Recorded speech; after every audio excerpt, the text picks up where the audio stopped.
Hi, welcome. My name is Chris Clark. I'm Senior Curator here at the Glucksman.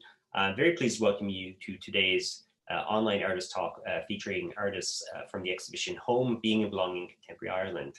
And very pleased to welcome today Julia Pallone, who will be discussing her practice, the works she's exhibiting in the Glucksman at the moment, as well as some recent projects as well. And these talks will take place throughout the duration of the exhibition Home, running until the 31st of October.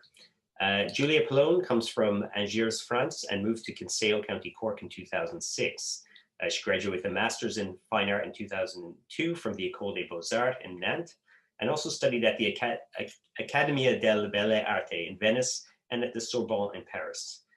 In Ireland, Julia has shown work in West Cork Arts Centre in Skibbereen, Crawford Art Gallery in Cork, and Galway Arts Centre, amongst others. And she's also presented solo exhibitions in the Drogheda Art Centre in Drogheda, Ballina Art Centre in Mayo, Riverbank Art Centre in Newbridge, and Clonmel Art Centre. She's been awarded art residencies at the National Sculpture Factory and the Tyrone Guthrie Centre, and many others abroad in France, Germany, and Malta. And she's previously been a recipient of several bursaries, including Arts Council and Cork County Council, and was commissioned by Cork County Council for the Fort Camden project. For those of you who aren't familiar with the format of these talks, we're going to show a pre-recorded presentation by Julia on her practice for the next 30 minutes approximately. And then we're going to link up back here live for a live discussion and Q&A. So if you have any questions or any kind of comments for Julia, please feel free to use the chat function or the Q&A function, and you can post these anytime during the presentation or the talk. And keep in mind that these talks and conversations will be posted afterwards to the Glucksman's YouTube channel. But without further ado, I'm very happy to hand over and to welcome Julia Pallone. Hi, Chris. I'm Julia. Thanks for inviting me for this online talk. I'm delighted to be part of Home. Today I'll present my work. Part of my work, look, I won't go back to, like chronologically. I'll start with the work in the Glucksman and then explain a few of the work I've done around the same theme.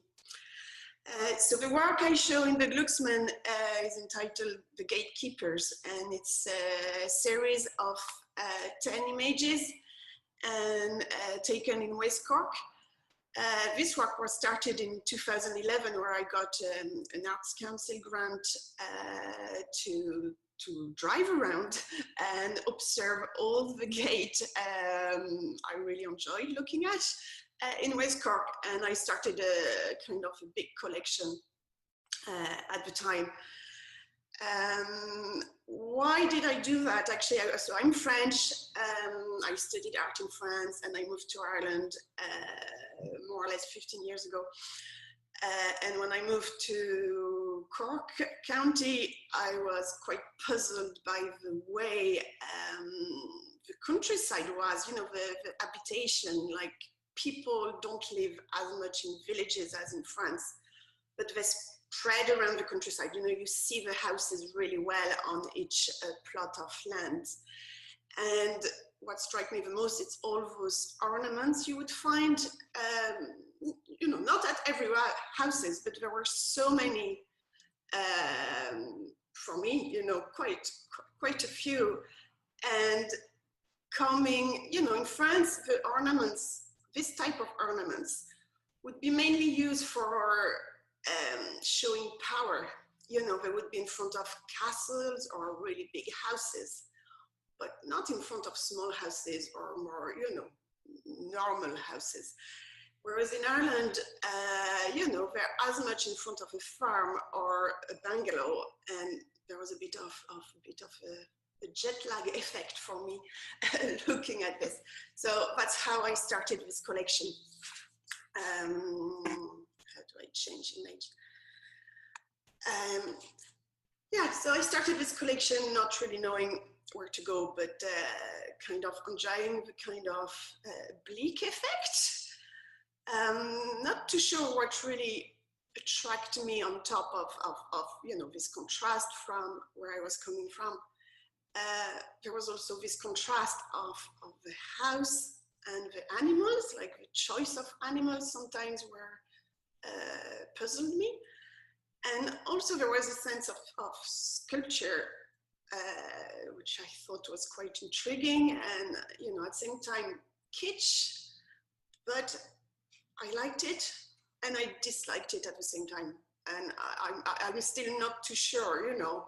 I mean, I haven't put any animals in front of my house yet, but once I rented a house and there were one animal, actually not two, and the first thing I've done is to paint it. So yeah, I kept looking at them all around. And also what puzzled me there, it was this idea of the gate, of the threshold, and that was always something that interested me, the passage in between one place and another. And really, you know, there was a sense of boundaries, of protection. And I was like, okay, well, you know, what is this really weird sense of protection you get from putting a concrete, badly made ornaments in front of your house, and it still works, you know, they look at whoever is coming in. So I thought this sense of kind of magic in some way, you know, the magical protection of the object was quite special when the houses, you know, they were kind of protecting were just normal. And so there was this in between, you know, normal world and magical world that I really enjoy, and I often try to show this in my work. Here, I don't know, when I did the picture, maybe I wasn't so aware of that. It's only once I decided to, you know, to look at all of them. I was like, wow, that's quite strong. In all those photographs, you know, okay, here there's an eagle, but you know, before there was a pigeon, and you know, you can get an owl. And actually in Ireland, I didn't see so many lions. The most common, what would be the most common? No, I mean, there's such a diversity, you know, the eagle maybe comes back. Obviously, when there's an owl, it gets a bit more witchy in some way. But the little dog, okay. And here, you know, you can see the building is I suppose it's an old cottage there. But, you know, when people then started to build bungalow, I imagine in the 60s, they still kept the gate with the animals, like in the previous image. So there was like, okay, suddenly the houses type were changing, but not the way people still needed to show their boundaries. I mean, obviously that's not everyone, but you know, that's quite, look, I'm sure in the next, if you listen to this in the next few weeks, you look around and look at gates a bit more accurately. Swans, that's not a so common one. And also, you know, looking at all those lines of gates, you see here when the gate is not totally on the road, it's often, it shows more power, you know, the entrance is a bit more grand and posh, or, you know, and there's the gate that are directly on the road, you know, parallel to the road, whereas here, you know, it's like, that's a curve even. So yeah, so I decided, I had loads of pictures, then I was like, actually, there's too many, and I choose all of those ones because there was also a sense of architecture with them. Suddenly I was aware that I was also looking not only at the sculpture itself as an individual there, but in the space. Yeah, so that's what kind of triggered me there. I mean, this one is a bit out of proportion, which is quite fun. You know, I think it's, yeah, it's funny, and you know, with the electric pole in the back. And I was like, okay, you know, we can link, you know, the idea of threshold, of liminality, of space, of passage is a really strong sense, you know, through the time. And, you know, the mythology is full of passage like this. And, you know, the most famous one would be the Sphinx, you know, where you have to know, to find the answer of a riddle to pass. Yeah, and I don't really know, you know, why do people, I wasn't really thinking about property, but I was like, why do people need so much more than one boundaries? You know, you have the door of your house, which is, look, the house is a protection, but not only a protection. And look, in the last year, I don't know, maybe we've been fed up with houses. Now we just want to go out. Obviously, that wasn't done at a time where people would feel kind of, they had to stay home all the time. But the house is also a place where you do things, you know, it's a roof, it's a shed, it's whatever, it's a place where things happen and you meet people. I mean, you used to, and it will happen again. So house is not only a protection, but here this sense of the house plus the gate, you know, plus the wall, plus the lawn, plus the sidewalk, you know, there's like so many circles around. Yeah, I'm still, you know, having questions about that. You know, the work here, for example, put to do this fence, you know, it's not the most simple fence. So people think about it. Here, it's even more fun. You know, you have 2 rows. I mean, you know, that's quite getting strong passage here. And the change between the eagle and then, you know, the little dog, so the familiar, and obviously the eagle, I don't think people are so familiar with eagle or what it refers to. So there's a mix here of power, but also maybe cuteness. Actually, I don't know if this dog is really cute, but there's a mix here that intrigues me. And, you know, thinking further, I was like, okay, do people have a sense of object are alive? You know, I mean, you know, looking at it in a religious way, does this has a soul? Why so many people do that? So it's cultural. In France, you know, in small houses, you would find a lot of dwarf or, you know, animals, but kind of all around the garden, not only at the gate entrance. You know, that would be more, like I said before, for big houses, castle. You know, in church too, you would find some entrance, you know, with lions and on the side. So yeah, just wondering there, something maybe linked to something more ancestral. You know, I mean, I don't know so much of old Celtic culture, but I wonder if there's, you know, still a wish of a link with nature, which is a bit more special. Yeah, actually, that's mainly question. You know, I'm not trying to answer them, but I wonder. Yeah, and you know, here, like about those concrete ornaments, you know, they're badly made most of the time. If you go close to them, I mean, or they're a bit cracked, or the concrete is full of asperity. They wouldn't be like, you know, like a proper sculpture, but still they're such in a kind of exhibition way on a plinth. So it does follow, you know, the sculptural idea of presenting, you know. So that's quite strong as well, the way they pop out, you know. There's a pilaster on both sides of gates. Yeah, and actually this one is, I think, my favorite because it's close to where I live.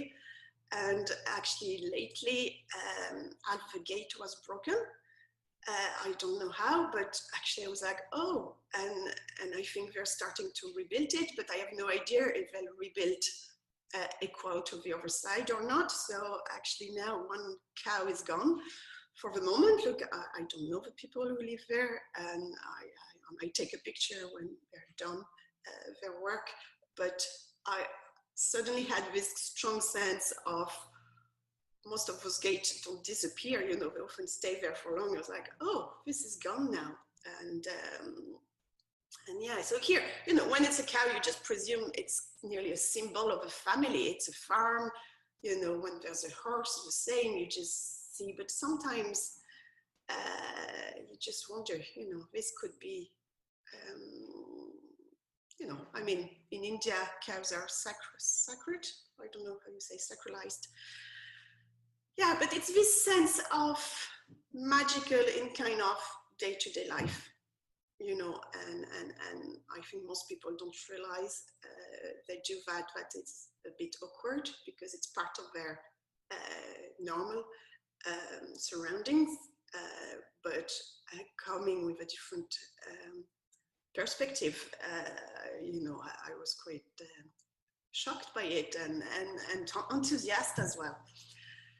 So yeah, and actually you know, I was delighted to be selected for this exhibition also in a personal way, you know, being a French artist based in Ireland and now participating in an exhibition with such a title, being and belonging in contemporary Ireland did make sense to me, and I was, you know, I'm proud to be part of the exhibition.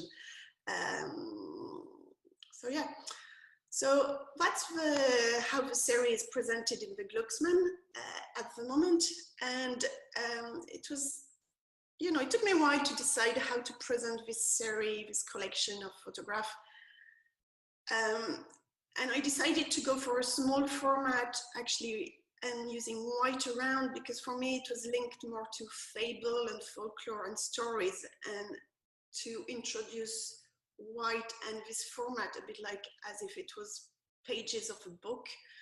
I liked it, you know, it brought a bit of unsaid history to it. So that was how I made this choice, which I had never made before, but I'm still happy with it, as it nearly linked to, yeah, to a book page.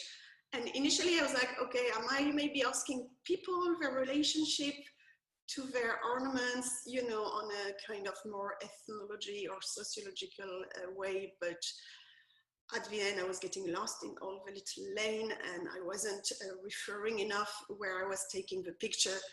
And actually I was like, maybe, or you know, then I was like, no, actually I won't talk to everyone about their personal link to their entrance sculpture. But maybe that made me choose to present them like this, a bit like pages. So yeah, and I'm in the Glucksman, you know, Chris and Fiona decided to put it in a kind of a passageway itself. It's at the top of the stairs, and I really like that, you know, it brings a kind of movement around. So, you know, pictures of threshold in a passageway makes sense for me. So I'm delighted with it. When I did this work, as I said, I took loads of photographs, and then I decided to make another series with part of photograph, but this time, so I'll show you now, I'll show you other work I've done on this theme. I did a selection of 3 images, but that were focusing more on the ornaments itself. And this time, not as a passage, you know, not as a threshold, but just more in a sculptural way. And they kind of, for me, they become quite poignant, you know, a bit sad, with, you know, the sense of time on them. You know, a bit of mud and the mark roughly made. Nearly there's a sense, maybe, I've always been interested in naive art, outsider art.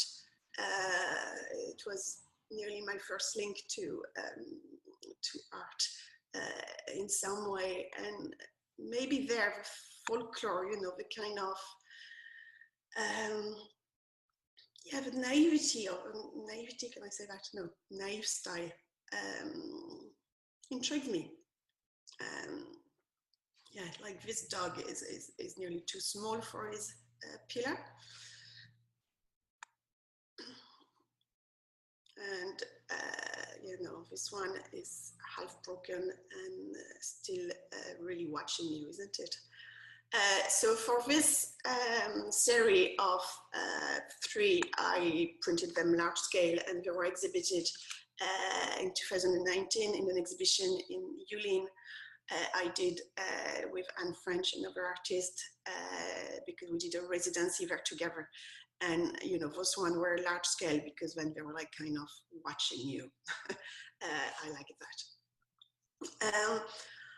I don't consider I'm a visual artist. I do loads of over medium, you know, I'm not only a photographer, and I don't really see myself as a photographer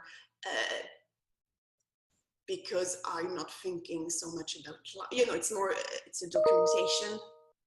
It's like collecting. I took a lot of pictures, but I don't always, you know, go technical ways. And yeah, I don't really think of the light or things like that. But photography is kind of always there in the practice, and sometimes unseen. It's as I said, documentation I use for drawing or things, or like here for collections.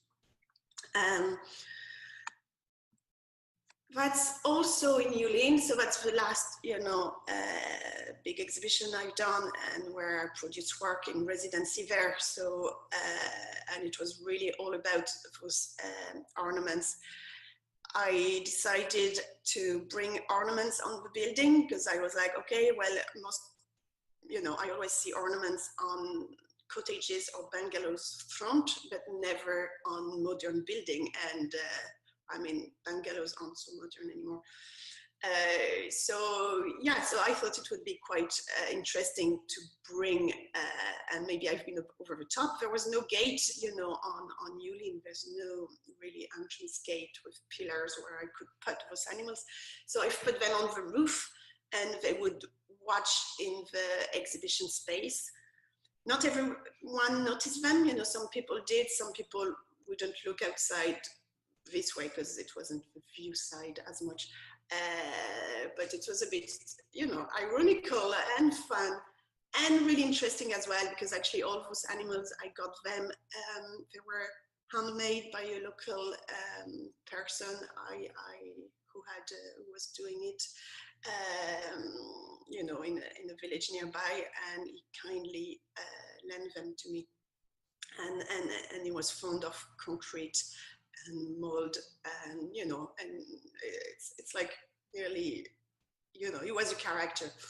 And so yeah, so that's called On Watch. And you know, actually, yeah, younger kids would notice them and really like them. You know, it's also with ornaments like this. Here they're bigger, they're outside, but you know, it's this idea of ornaments. People like, you know, but usually in a house there would be in ceramic and nicely painted. So around this work of threshold, I kept going, and then I decided, okay, so if those animals are protecting the house, why can't I have animals myself, or, you know, to protect me? And, you know, in fables and folklores, you often have story of, whereas it's the devil on your shoulder or an animal protecting you. So I made those ceramic colors, you know, they were more like on a display, but with this idea of this time invented animals that would be on your side.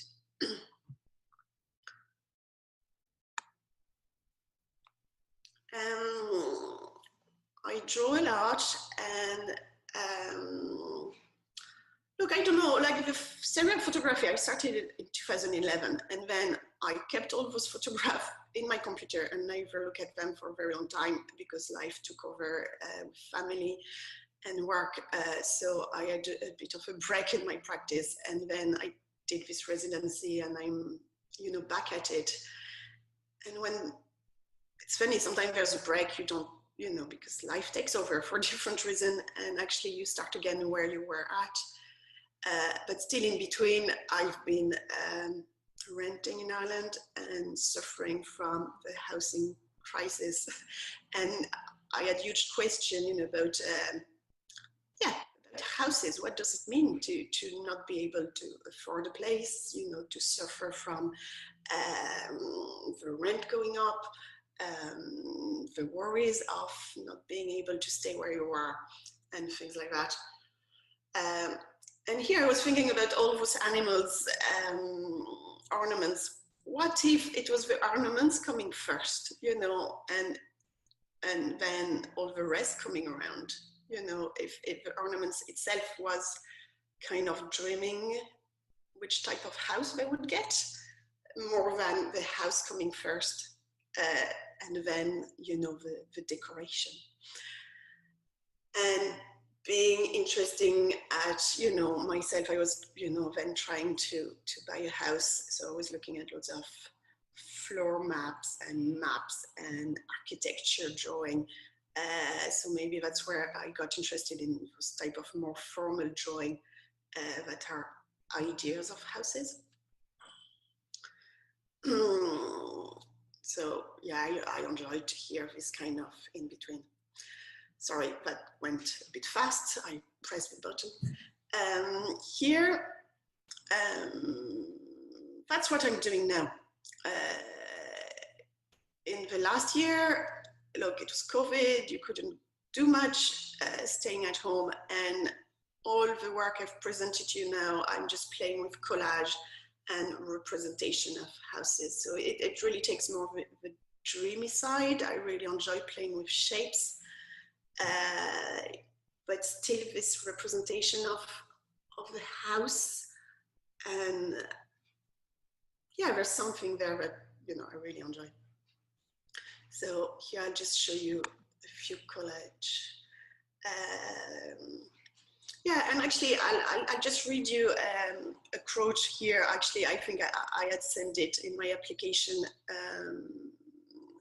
for home. It's a Gaston Bachelard quote. He's written this in The Poetic of Space. And he says, "If I were asked to name the chief benefit of the house, I should say the house shelters daydreaming, the house protects the dreamer, the house allows one to dream in peace. Now my aim is clear. I must show that the house is one of the greatest powers of integration for the thoughts, memories, and dreams of mankind." And look, it related to my Gate series here, and I think here I keep going on this thread. So often I use photograph of houses I take and work from that between drawing and collage. I really enjoy. I hadn't done collage before, so I'm new to it. I'd say I was quite hesitant at the start, and this allows me to play a lot. Like, you know, I don't need to sketch, it's more intuitive, and I move the shape a lot until I found the place I want to glue them. And it's nearly meditative in some way. And look, that's where I am now. Actually, at the moment, I'm in Ballinglen residency. I got a bursary from Cork County Council more than a year ago. And after postponing a lot, here I am. I thought I would never make it up to Mayo. So that's what I'm doing now. And look, I just thought I'm in the next door studio because it's empty. I thought this background nearly looked like a false background. I thought it was quite funny, you know, the choice of background you can have sometimes. This is the artist's background. So yeah, it's really nice to be in a residency after having stayed home. A really small house with family. Here I can spread and be by myself, which I really enjoy. for a bit. Yeah, and actually just to finish, it was quite funny because I mentioned when I did this series of gate posts, and I put some on the Yulin West Cork Art Centre. I had never seen any of those animals on more communal or official building, you know, it's always on the private house. But I was wrong, because here, oh, sorry, actually I won't show that. Here in Ballycastle, it's first time. So look, I'll be really curious if anyone finds this. It's a community hall, but whoever decided the community hall needed some protection extra has put this eagle, and yeah, they're a bit out of proportion with the building. They're way higher than on traditional entrance pillar. So actually, look, I just took this picture last week, just as I arrived in Ballycastle. And I don't know, maybe now I will do a collection of community hall photography, because community hall are quite an architectural, one of a kind thing as well. I think, look, I don't know the history, but I'd say most of them have been built in the same time. And look, this one has some potential of mixity. So look, that's just fun. And I mean, not only fun, but you know, look, I've never seen animals on a proper building like this. So look, I look for more. Please let me know if you do. And look, same, just next to where I am, there's this lovely gate again with horse. And here, you know, it's also quite interesting. There is the real animal and the representation of the animal. So this kind of in between interests me. You know, it's like, you know, this famous artwork, you have the chair, the representation of the chair, the definition of the chair. And here, you know, the horse ornament is not for the horse, it's for the humans. You know, there's a double effect that look interesting. I hope it will be enough time for this, and I will happily chat with Chris afterwards in the question and answer. Hi. Hi, welcome back. Thank you so much. A really wonderful talk about your practice, and I guess you know, I mean, having shown the Gatekeepers series here, they actually kind of see how that work is kind of rooted in this kind of, you know, work across different kind of media, but actually kind of a very kind of thoughtful, thorough kind of exploration of what these animals, these symbols of animals mean. And also a very nice throwback to Joseph Kosuth in that last image with the horse and the sculpture of the horse. It was just there. So also just to throw out to our audience there, if you have any questions or comments for Julia, please use the chat or Q&A function. I'm happy to open it up to a wider discussion. But maybe just to get the ball rolling, I have, as always, have a big list of things that I wanted to ask you after having watched through the presentation there again. And particularly, I just wanted to start with maybe talking about the Gatekeepers. It's the work I'm most familiar with. It's the work that we're showing as part of Home. And you kind of touched on this a little bit, but in the presentation of those particular photographs, uses somewhat unusual formatting of the images with blank white borders at the top and bottom of the prints. And so they're landscape images set within a portrait layout. And you mentioned these as being reminiscent of book or magazine formats. But is there also something happening here around the idea of borders themselves, that the white spaces maybe kind of recall the inaccessible or invisible sites that viewers and photographers are kept away from through the gates of such houses? I wonder if that's something that you thought about in that kind of context of those particular works, that the borders actually seem to do something else other than kind of recall kind of more kind of magazine book layouts. Yeah, actually, no, but I didn't think of that. But now that you mention it, I was like, oh yeah, actually, you know, because it was did I? No, usually, I mean, the photograph I have done before and exhibited, I would go, you know, full page and mount it. So it was definitely a different choice to do that, and you know, also trying a bit different way. Obviously, you know, to put them, I mean, I could have printed them gate scale, but maybe look, it was complicated and would take a lot of space. Look, I'd love it too, maybe. Maybe even in my drawing, when I do drawing, I like the space for white. Like in many things I do, there is space around. So maybe I kept this habit and put it to this series of photograph. More than, you know, yeah, frame. It gave a different type of frame without crinkling. Yeah, it's interesting because they have kind of a viewfinder effect, don't they? And so, yeah, so really like the old diapositive, how you call them? You know, the slide, the old slide. I mean, the slide would have the white around. And you know, with their hand side, you can hold them like, you know, it's in this space. But I didn't think of the board to add another border, which I am doing actually by presenting them like that. It's true, presenting more white around where usually the white is the wall. You know, sometimes you don't need this because the wall itself would be the background. So here it's like I'm giving two background to the image.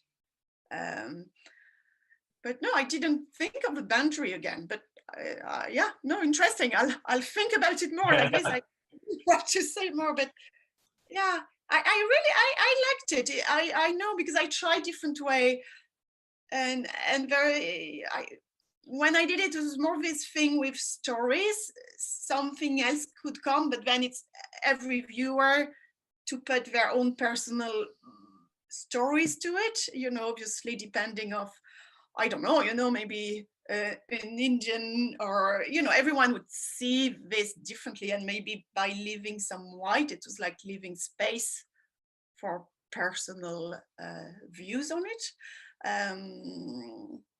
Yeah, but boundaries, I haven't thought of that when I did it, and until you mentioned it, I didn't think about it. That's, I guess, is what I do. Just because also, yeah, it gives them a really, like, it's quite an unusual thing to see. I haven't really even kind of come across before, aside from, as you say, in kind of magazine book formats where you might kind of see that device, which is kind of, you know, working around kind of a pre-existing kind of template or something like that. But they certainly kind of amplify this sense of like a surveillance, I thought, of like you're kind of peering into something, or you're kind of, you know, that large parts of what you could see is being obscured, which of course always makes me think of photography as well as this, you know, as always being kind of a fragment of something. And so I felt that was something that kind of came across quite strongly from the moment I kind of saw the actual works when they arrived. So. Yeah, actually, even when when you watch a movie, you would have, depending on the format, the side, you know, the black side. So maybe it gave this backstory for me to it, or nearly panoramic. You know, you walk through and you see all of them. You can see all of them in one group. You see all of them in one go, and then you can look at them individually as well. Yeah. So they also work. It's a series, but they work together. It's nearly one piece, more than 10 photographs. Yeah. And maybe the white gave this kind of slideshow feeling.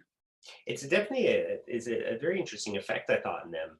And maybe I want to just kind of push a little bit on also around, you know, the subject matter, of course, which is, you know, these pieces of statuary, which we often think of statues as kind of traditionally being kind of symbols of kind of power or authority or kind of ownership. And the ones you're kind of presenting here, however, you know, and you've kind of mentioned the term kitsch, you know, they're kind of small and they're kind of cute and they're quite playful. You've got, you know, pigeons and owls and dogs. And similarly, in not in all the images, but in a number of the images, the houses themselves tend to be kind of less grand places. You know, as we're seeing kind of bungalows or kind of country cottages, even suburban homes. And is there something you feel, or do you feel, is there something, you know, aspirational in the use of these statues for homeowners, like a way of kind of taking the trappings of kind of power and ownership and kind of implanting them on these really decidedly kind of quite ordinary houses.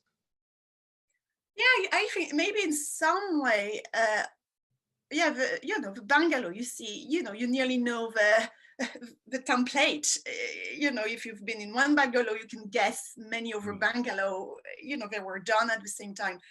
So maybe people think, and it's funny because they all, I mean, not everyone, but they do the same. They think by putting an animal, they make it more special to them, but it still follow over stereotype. So it's like layers of stereotype of houses, whether it's the bungalow or the cottage, the old farm that's been a bit rebuilt or extended. And then there's this over layers of ideas of putting an animal to make it more personal, but actually you're not the only one to do it. So actually you do it like other people do. So there's a bit of those different layers of stereotype, but as if for me, I didn't think I would link them, and suddenly you have the house stereotype, and then the gate stereotype, and by putting a different animal, but even not different, the eagle template is the same amongst many counties. So I don't know. I do think it's just saying the power of image, of the sculpture is an image. So you're putting a concrete dog, but it reminds a real dog guarding the house or an eagle. So there's something with the power of image. But if you ask people, they would say, oh, no, it's false, but they still use it. And there's also this kind of sense, I think, of, there's almost like an awareness, I think, of I don't want to say it's like awareness of kind of ridiculousness, but this kind of awareness of the reality of it. I think that, most of the animals you're showing are not these imperial, like they're not really lions or kind of tigers or these kind of imperial things. It's like a poodle. Yeah. So there's that playfulness, I think, kind of there that maybe is being acknowledged in some kind of way of, yes, it has this kind of sense of the castle or this kind of grand monument. And yet the animals themselves are very much, domesticated, everyday, these kind of mundane kind of creatures that you'd see all over the place. Yeah, but it's the mix. I mean, the mix in the animals used, some would be, it's quite funny. Yeah, the pigeon, I mean, you could imagine the family would, I don't know, actually, in Ireland, is there a culture of flying pigeon? Is it? Or I don't know. Maybe, I don't know. Oh, no. Yeah, I'll inquire more there. But yeah, all those different choices, but still, it's still powerful to go through something with a representation on both sides. And actually, whether it's a hedgehog or a big owl, it still works. And actually, when I was just researching a bit on passageway, but also like, in the torii in Japan would be the way, it's the door, you would see in Japanese cartoon, you go through to go to the spiritual world. So it's a symbolic gate to go between physical world and spiritual world. And I was reading that, so, in the countryside, if you see a torii, if you're not sure to go back by the same passage, people will avoid it. And here, just going to visiting someone's house who has this gate, if you go through it, it's still a sense of a passage,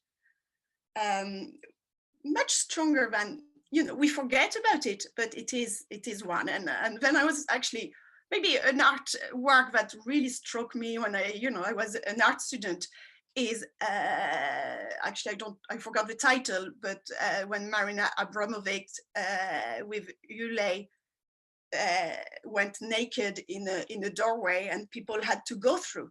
And actually, that's a work that I really enjoyed discovering, as a new art student, and suddenly understanding a wider art world with performance. And I was like, oh, okay. So actually, I mean, here it's not a performance, but people go in passage, and I think we forgot sometimes the meanings, but it has different layers of meanings.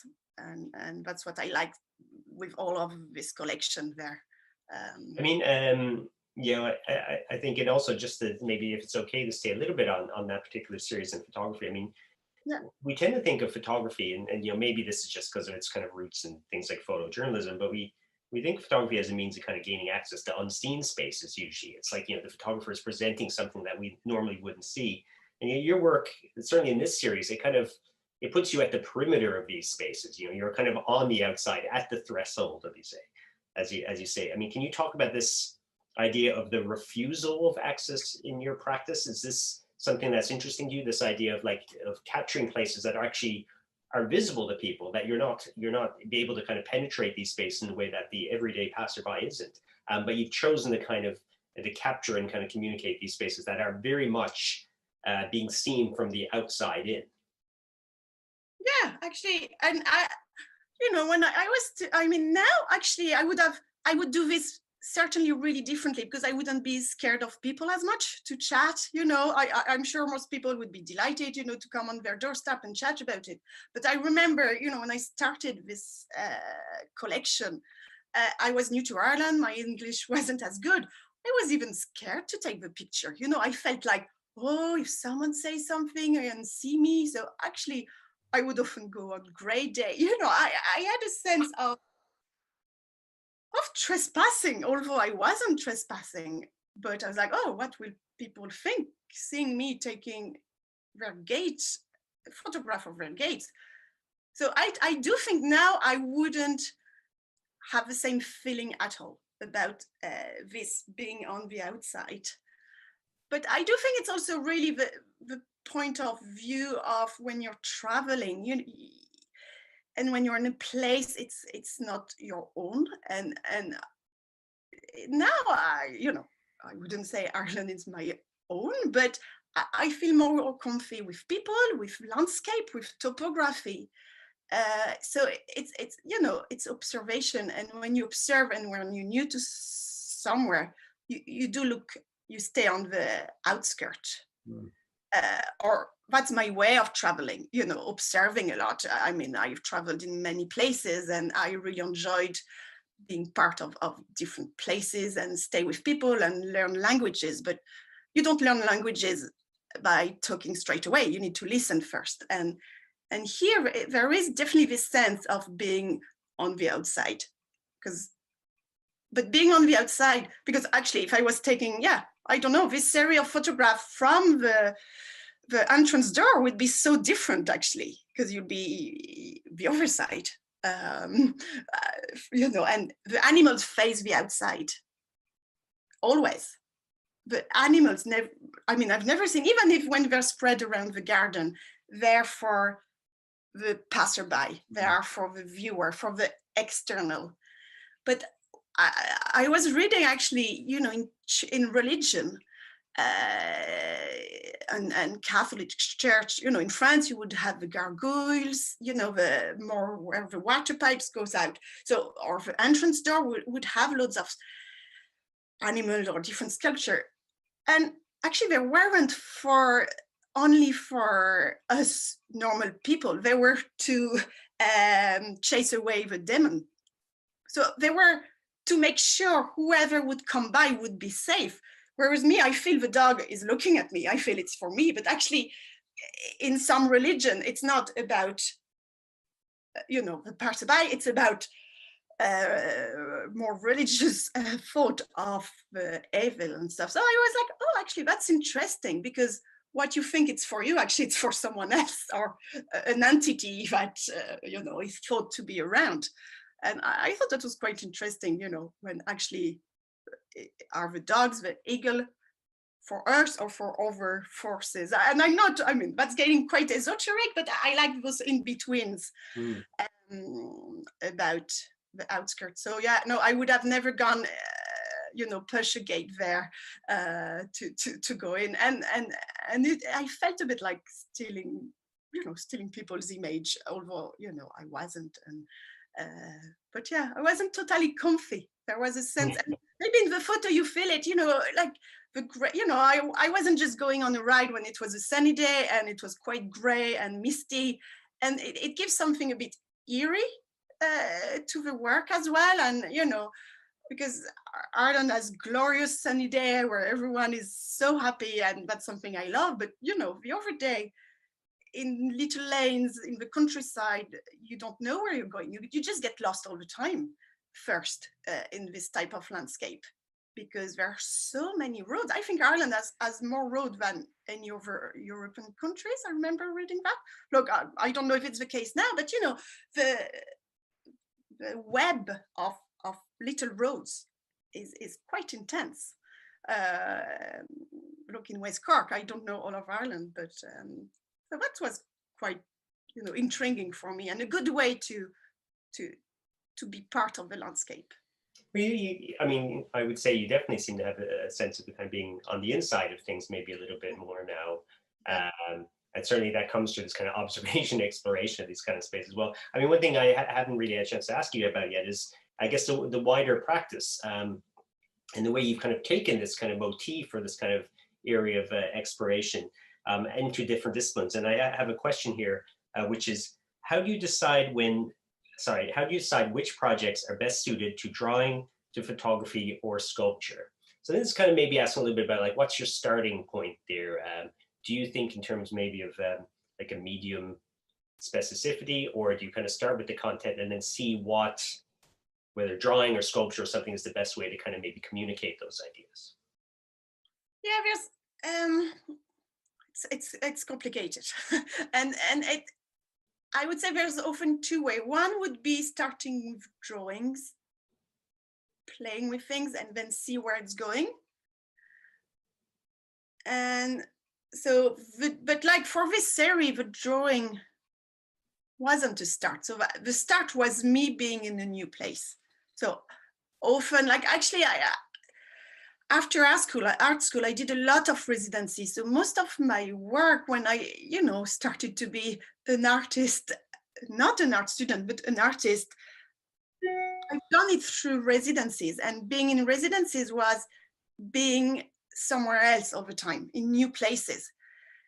So often the displacement and the observation make me do things. I don't know why sometimes it becomes, but it's not even, it becomes one thing or the other. Like here, this serial photography was the start, and then it turns into drawing, and now it turns into another type of drawing, from the drawing of the sculpture with the gate animals, and to my collage. I know I'm doing those collage because of those gatekeepers. So sometimes everything is more linked. It's not I decide one thing or another, but out of one thing, another thing pop out. So it's not only a decision. It's like slightly sticking to a previous idea, but slightly changing it. It's sticking to it. So there's a bit of reminiscence of something else, but it's like a snail. A snail has a track, but it's still moving slowly. And in my work, I feel that I can link things I do now from 10 years ago with always a slight little change. But for medium, I don't know. I also like when it's a new medium and I get kind of technical challenge, or because I really enjoyed your drawings. The statues dream of planning their houses, which I think is also like a lovely title as well. And it felt kind of interesting to me that you're talking about a work that is really about kind of speculation and imagination, and there felt like just a very good affinity between that idea and, of course, the medium of drawing, which tends to be that kind of first touch of paper to a pencil, that medium that has kind of a sense of immediacy. It has a sense of kind of like exploration in a way that sometimes I think when we look at kind of finished sculptures or paintings or photography, we don't immediately kind of think in that kind of way. It feels like drawing kind of lends itself, I guess, to this idea of, well, let's see where we can go with this. Yeah, and also like, it's funny because I teach as well, and you need to teach to use sketchbook, but I don't use sketchbook so much anymore. But like with my collage, for example, my sketchbook is taking picture of different position. So my phone is full of me moving the piece and taking a picture, and then I look at all of it. I look at 20 pictures with the same shape in different position. So I like the movement there as well, you know, the different way. But yeah, the drawing is always present, but not always, you know, in a sketchbook way, more in an idea representation, like for the statue. Because I had to look at all of them, and suddenly I was like, okay, maybe what happens, you know, to shift. I mean, when you ask me, oh, you're always on the outside when you take the picture, and suddenly with the drawing, I was putting myself not on one side or the other. Suddenly I was putting myself as a statue. What's happening when you are the statue? I mean, that's maybe a bit extreme, but in this, the statue is, if it becomes important within the house surrounding, what happens there if that becomes the center instead of the house being the center? I had one last question here from the audience, and maybe a little bit to the side, but kind of they just wanted to know how do you feel about the movement to remove colonial or imperialist statues that is taking place right now? I know your work doesn't really you're dealing with ideas of statuary to some extent, so. Yeah, actually, I don't know. It's funny because not long ago I did some research on actually on the obelisk, you know, in Paris, and I was looking at it historically, you know, when it was brought by Napoleon. But I mean, I was looking at stones, so I was looking at pedestal, and the obelisk was put on granite from Brittany, which was brought to Paris. So look, I was looking at all of that, and not so long ago, and when it was brought to Paris, actually. In Egypt, it was put on animals, but they decided it wasn't good enough or whatever. I don't forget the reason, but they decided to do another support to that.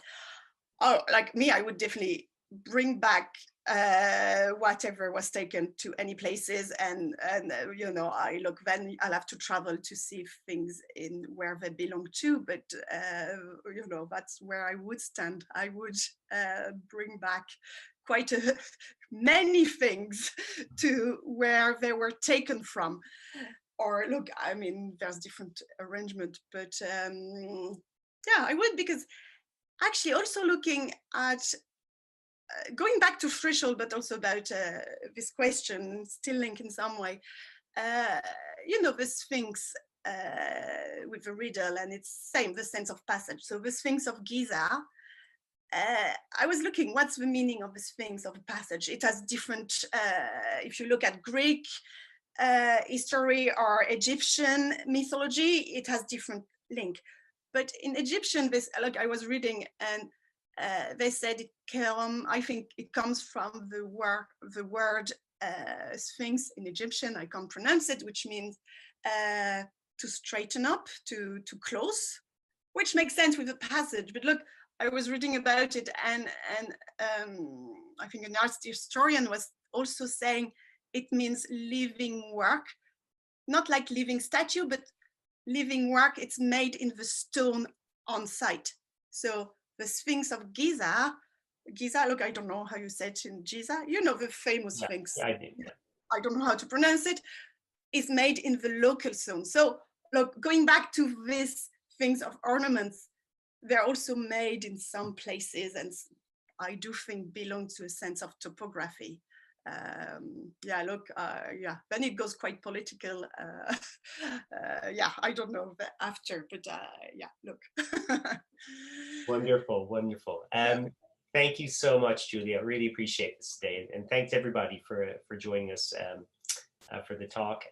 We'll be back, I think, in about 3 weeks or so with a talk by Amanda Rice. But please let me just say once again, my warmest thank you to Julia Pallone for your talk today. Thank you.